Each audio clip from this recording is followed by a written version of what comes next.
Hello. Welcome to my channel. My name is Claudine. If you're new, welcome. If you're returning, thank you. So today we're going to have a serious talk. But before that, happy Nurses Week. So a little history about Nurses Week is in 1994, President Ronald Reagan signed proclamation in March of that year. That's in 1994. That March 6th was a national recognition day for all nurses. And since then, American Nurses Association has declared March 6th through the 12th as the permanent dates of celebrating Nurses Week. And this started back in 1994.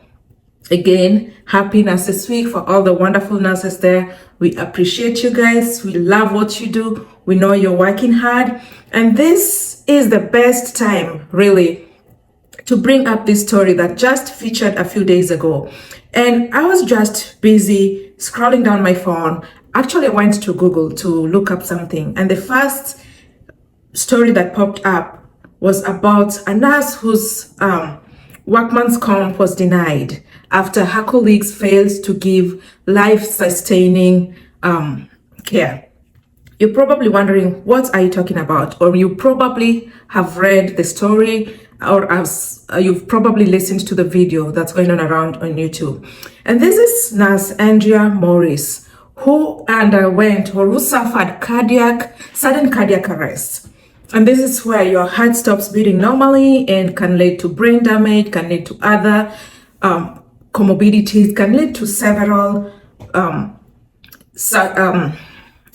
my brain is blanking here, but this is a serious issue that's going to take place here. We are going to and I'm outraged right now. I'm full of anger because what's going on in there, or what went on and what's still going on, shouldn't happen at all. I'm not a perfect nurse. So a little background about me. My name is Claudine. I'm a doctorally prepared nurse practitioner. I started out as a certified nursing assistant. And back then, yes, basic life support was mandatory. You had to do it. And then I went for my LVN, which I graduated, and immediately went back for my ADN, which is my RN. I proceeded on to get my registered nurse to BSN completion. And then I worked in a long-term care facility for a couple of years before I went back for my acute care gerontological nurse practitioner certification. From there, I went back for my DNP and then decided to go back for my postgraduate in psychiatry mental health. So that's a little rundown about me. And I've worked in different facilities, both as a certified nursing assistant, as an LPN, as an RN, and right now I'm working as a nurse practitioner. And I've seen it, I won't say I've seen it all, but I've seen several cases, including me being involved in them, where at some point you question whether you're really in the right place or you're really in the right profession. There's no perfect profession out there, but personally, I feel like nurses do a lot of hectic work, and the least they can get is appreciation from their employers and from their fellow colleagues. So back to the story. This is something that took place at City of Hope Upland Center, Cancer Infusion Center in California. So a nurse walks in to a regular job day, and this is nurse Andrea Morris we're talking about. She walks in a regular day in 2020, during the heart of COVID, and tells her employer, who is not really employer, but her supervisor, that I feel that I don't feel good. She didn't feel well. That's what she told her supervisor. But her supervisor brushed it off and said it's probably just nothing. And things continued. A few minutes later, this nurse didn't look well. They sat her down on the chair and they tried getting her blood pressure. At this moment, this supervisor is recording what's going on. They call 911. By the time 911 gets there, and if you know 911, they're not like sitting outside your door waiting for you to call them. No, they have to be dispatched. And if you know how long it can take, depending on what's going on out there, it can take up to 20 minutes before they come. This is the emergency team, but they're not going to be flying through other cars to get to you. They have to follow the regular road. And if they're lucky, people will give them room to pass through quick. Sometimes themselves, they're stuck in traffic. Yes. So when you call 911, you're not guaranteed they'll be there on time. It's a shot, but It took 7 minutes for them to get there, which is good. 7 minutes is good. I was stuck in a vehicle for 5 minutes, but that seemed like forever. Anyway, so they call 911, they come over, and this is when this nurse started receiving care, they started receiving oxygen. Before they arrived, she was having agonal breathing.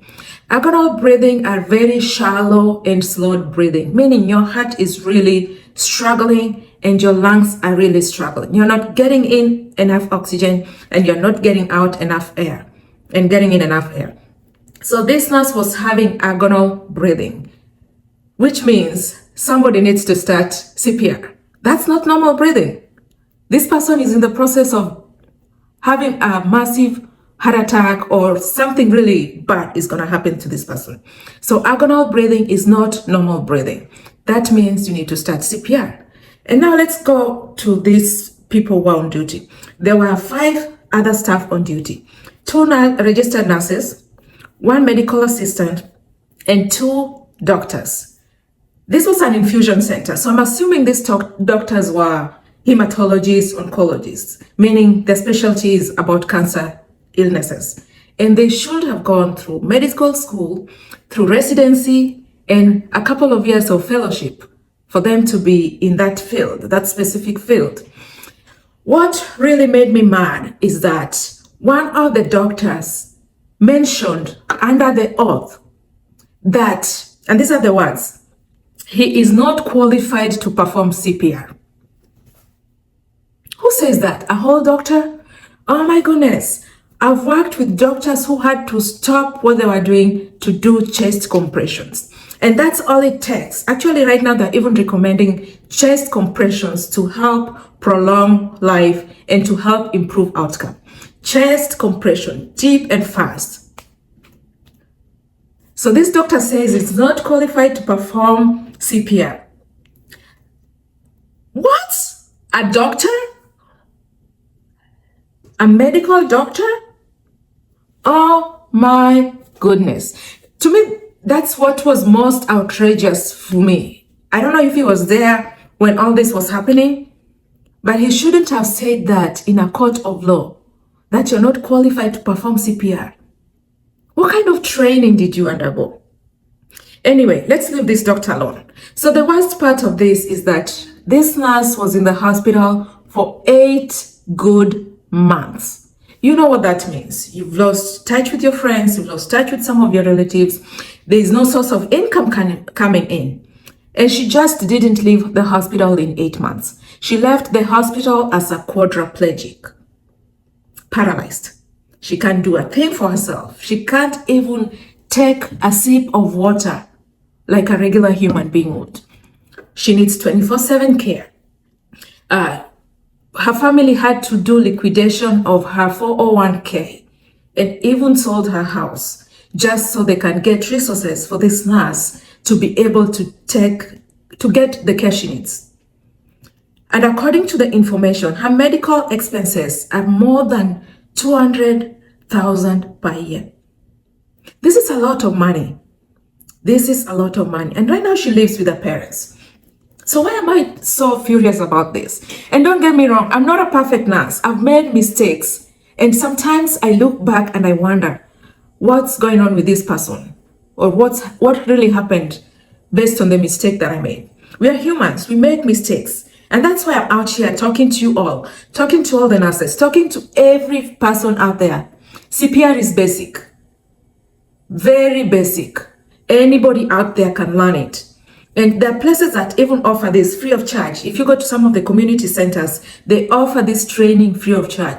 All you need to know is how to do chest compressions and figure out, is this person breathing normally or abnormally? That's all it takes.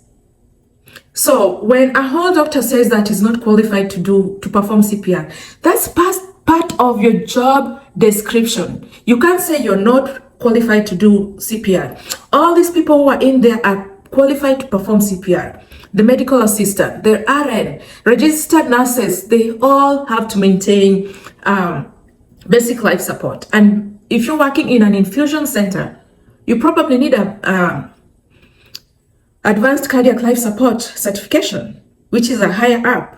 The same as the doctors, you have to maintain this, which is a step up from the BLS, the basic life support. So you shouldn't have said that. I don't know if he was just trying to avoid any charges, but really, no. Back to the story of this nurse. So, nurses, this is your week. This is your week. And this week alone tells you how much your employer appreciates you or how much your fellow colleagues appreciate you. I'm furious. You might see me smiling, but this is just insane. I really didn't plan to come on here. I planned on to do some other things. But this here made me very mad because, I can't imagine that happening to me.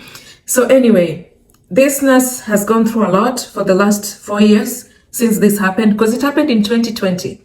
4 years, even for her family. She was a single mom to 4 children, working hard. She was an athlete. All that she can't do right now. She's depending on everybody out there, her fellow family members, her colleagues who might continue checking on her. She relies on people for all that she needs, including toileting, all the ADLs, feeding, toileting, bathing, everything. As we heard, she can't even drink a sip of water by herself. If you watch the video, her speech is slurred, meaning you really have to pay close attention to hear or rather understand what she's talking about. So for all my fellow nurses out there, remember, your job will continue even after you leave. If you don't get anything out of this, remember this. Your job will continue even after you leave. Whether you are paralyzed, whether you pass away, whether you get fired, whether you walk away, your job will continue. Are we together? Right now I work as a nurse practitioner. If I decide to walk out of that place, they won't close the place just because I left. If they fire me, they won't close the place because I got fired. These places will continue functioning. So you really have to take good care of yourself. There are things you can do to prepare for the unknown. Trust me, sometimes we can't know what's really on our way. Most of the time, we don't know what lies ahead, but we can prepare for the future. Obviously, Nurse Andrea was getting ready for her retirement. That's why she had 401k. But now it's all liquidated, so she can just have some resources to help take care of her. And as we know, tomorrow is not guaranteed. But please, remember, your place of work will continue thriving with or without you. So we realized that this nurse, they filed for workman's comp just so she can get some resources to help push her through. But that was denied. If you don't know about workman's comp, this is a kind of payment that you receive when you sustain injury while at work. Technically, this was a work, to me, I'm not an attorney, really, but I feel like this was a work-related incident.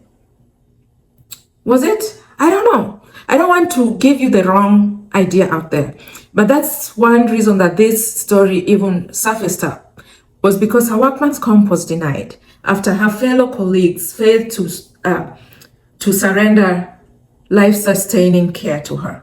So anyway, I don't want to make this video long, but I figured out why not come out here and talk to you guys about this, because I've been in healthcare for a very long time.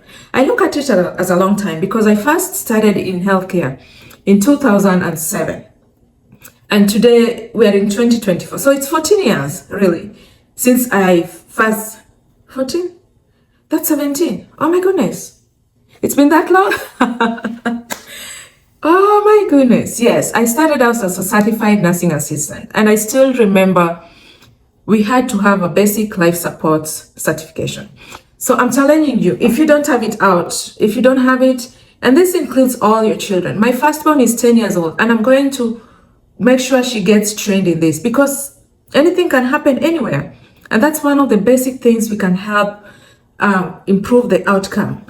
Anyway, thank you so much for joining me. I didn't mean for this video to be long, But I figured out sharing is caring, knowledge is power. And if you haven't, I challenge you, go out there, get your certification, and always remember, when you need to give help to somebody, please don't hesitate.